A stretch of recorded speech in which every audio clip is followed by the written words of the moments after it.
Guys, this is my 2006 DR650 Supermoto.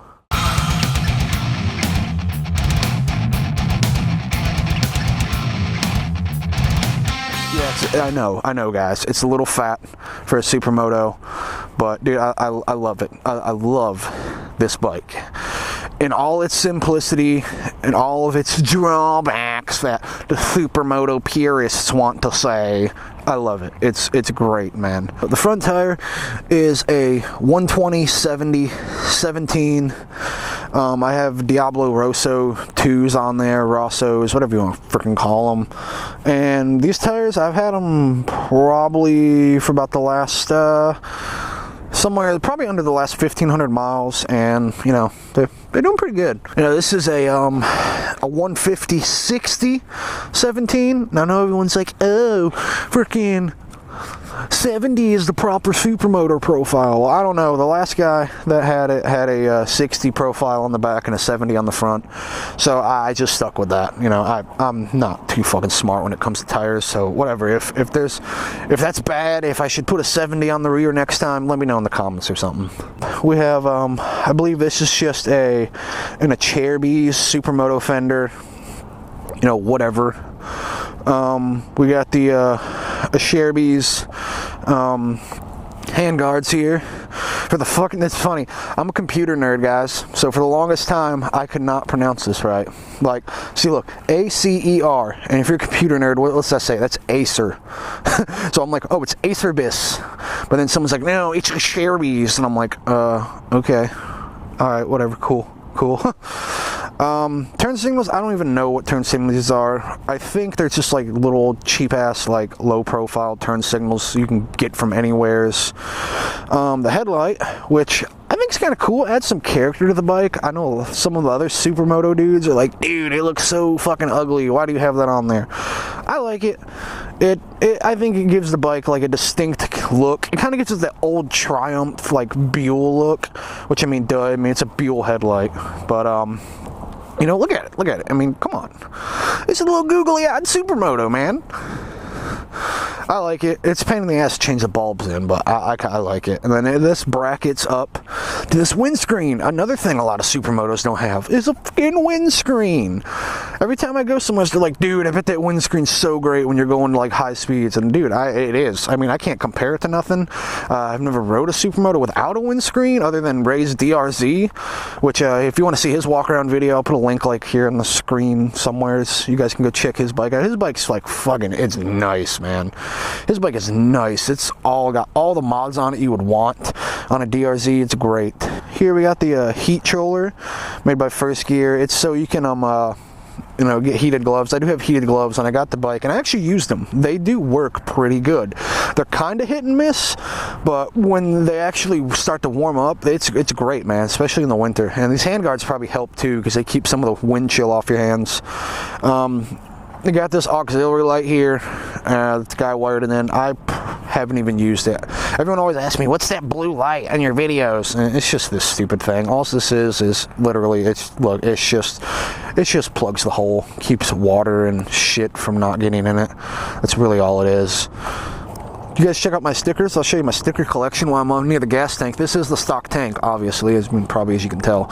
We got LoudandDave sticker, Moto sticker, a Hunter Honda sticker. If you don't know, you probably know who the hell Hunter Honda is. Duh. Jake TheGardenSnake, again, you probably know who that is. More Bad Ideas. That's my buddy from Florida. Fucking straight up bro, man. That dude's awesome. Subie Moto. You guys probably know who Subie Moto is. He's getting pretty damn big these days. Got like 2 Subie Moto stickers on there with a fucking random K&N sticker I put on there. You got Pro Cycle sticker. That's where I got all my cool parts from, man. KW250 sticker, a Dyno Biker sticker. I can't find this guy's channel. I can't find his Instagram. I can't find his Facebook. I can't find his channel. I don't know. Maybe I'll try to find it again, but I have had no luck finding this. All right. The seat, very important. when it comes to the DR or dual sports in general, because everyone knows the seat is known to be like a freaking 2x4, and it's no different with the DR. A lot of people complain about the stock seat on the DR, and this is just the Suzuki gel seat. I don't know if the previous owner like reshaped it or whatever, but like a lot of people, if I get over here, you can probably see it better. You see how it kind of curves down, which is nice for when you're doing wheelies, because you kind of have like this little dip here that you can kind of like set yourself in. It kind of keeps you from sliding back and falling off the back of the damn bike. You know, because like a DRZ seat, for instance, almost seems like it's like this, like it comes down and goes all the way back. Like it's just a 2x4 basically. Haven't did crap with the engine. There's nothing modded with the engine. The only thing really is a little K&N oil filter, man, and I got synthetic motor oil. I got that Mobil 1 4T Racing motor oil, which seems to give it a little bit more kind of oomph. Nothing to write home about, but makes it run a little smoother. Moving down to the sprockets. If you guys watched my most recent video, you guys would know that I just recently installed 1548 sprockets, 15 teeth on the front, 48 on the rear. The stock is 1541. So basically the only thing that's changed from stock is the rear sprocket, and I mean, it's freaking great. I mean, second gear wheelies are a thing now. It's kind of awesome. Back here, you know what's funny? This isn't a mod, but for the longest time I didn't know what the hell this was. And turns out it's a freaking tool tube. I had no idea what the hell it was. I thought, actually, I feel dumb, but I thought it was some part of the airbox. And no, it's just a tube to put tools in and your registration, all that crap in. I actually opened it up for the first time and found the previous owner's like registration and crap, and I was like, oh, okay. Stock headlight, I think stock luggage rack, maybe not, I'm not sure. I don't think it is. So a lot of people have commented on it. They're like, hey man, if you ever want to get rid of it, let me know. So I'm guessing it's not stock.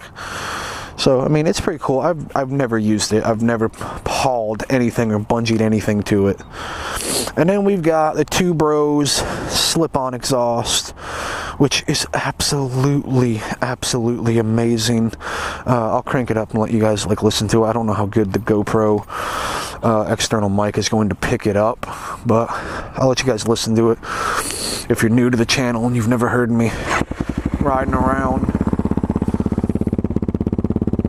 I got a nice little thumpy to it.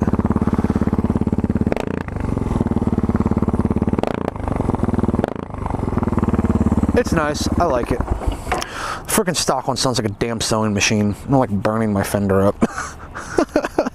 So I think there may be a heavier spring on the rear.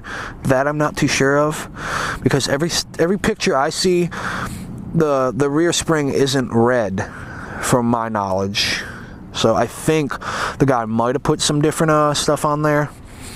I did remove the upper chain roller. Well, the last owner did, but he didn't plug it with nothing. But when I did the sprockets, I did put this bolt. It's like a $2 bolt you buy from Pro Cycle. I know, I could have went to a hardware store and bought it for like 10 cents or something, but you know, whatever. So now let's talk about the mods that I'm going to do. I'm going to try to make this video short because there is a good bit of them. But the next step, I just did the regearing, got the pipe, all that crap. The next thing is to cut this crappy stock carb out, which I mean, it's okay, but it's not the best. Get rid of that, put a TM40 in it, cut a big ass hole in the airbox. I got the snorkel removed right now, and that made a bit of a difference. But you really just need like to rejet it, and I'm not going to waste money rejetting the stock carb. I'd rather just pay the $400 with the pre-tune on the TM40 from Pro Cycle, drop it in, cut the box, and just be done with it. People say that like really changes this bike. Like it completely changes this bike. Like you don't even think it's the same bike anymore. So that's the next thing. After that, I think it's logical, if I'm going to be adding much more snappier power and more throttle response, I'm going to want to do something with the brakes. Now, I'm debating either putting the Supermoto rotor on the front, the 320 millimeter. I think that's a 210. A lot of people say you don't need the Supermoto rotor on the DR. I'm guessing that's because the front brake is like already a 200 and some millimeter rotor. I guess that has something to do with the bike being a little bit heavier than most. I don't know. I don't know if that's the normal kind of size they put on a dual sport, but I've seen a lot of people say in forums you don't necessarily need a Supermoto rotor, so I may or may not get one. I don't know. I am definitely, however, going to get stainless steel braided brake lines. That's a definite. Maybe change the brake pads to crap, what is it? It's not ABC. It's EBC, like racing grade, like brake pads and crap. But probably the next biggest complaint with the bike, which I have found okay so far, even though I'm a heavier guy. I weigh around like 220, but the shocks, the rear shock I haven't had too much of a problem with, but I know if you brake heavy, the front shock is like, there's nothing. Those springs are nothing. Like, I seriously think when Suzuki designed this bike, they designed the front shocks for like a 100-pound rider or something. Because I mean, look at this. I'll just show you.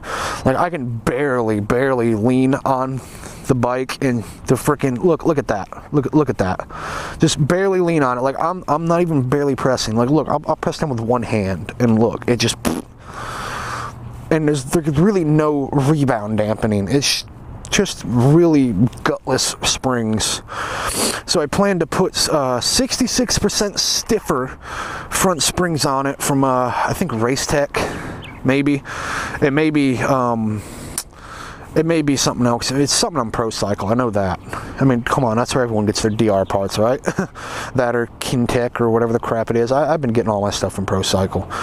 So 66% stiffer front springs, and I'm going to get the Kajin Mojave rear shock. Not the Mojave Pro, but the Mojave rear shock. And you know, everyone's like, oh, you don't really need that for a street supermoto. That's more off-road crap. But I mean, come on. Did you guys not see the video where I was jumping the curb over there?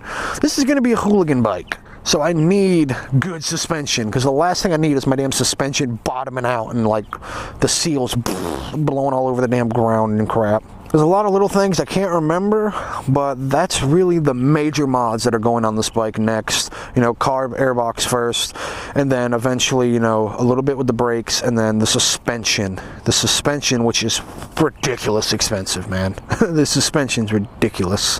But anyway, guys, hope you guys enjoyed this little walk around of my DR650 Supermoto. Hope you guys enjoy the videos. If you're new to the channel, go ahead and give me a sub if you want. Check out the videos for a little bit. If you decide you don't like them, then go ahead and unsub. That's what the button is for. But anyway, if you do like the videos and you do like my bike, then I definitely appreciate you sticking around and hitting the sub button. And I'll see you guys in the next one. I'm about to go in this damn Target and get me a freaking CD. Later, guys.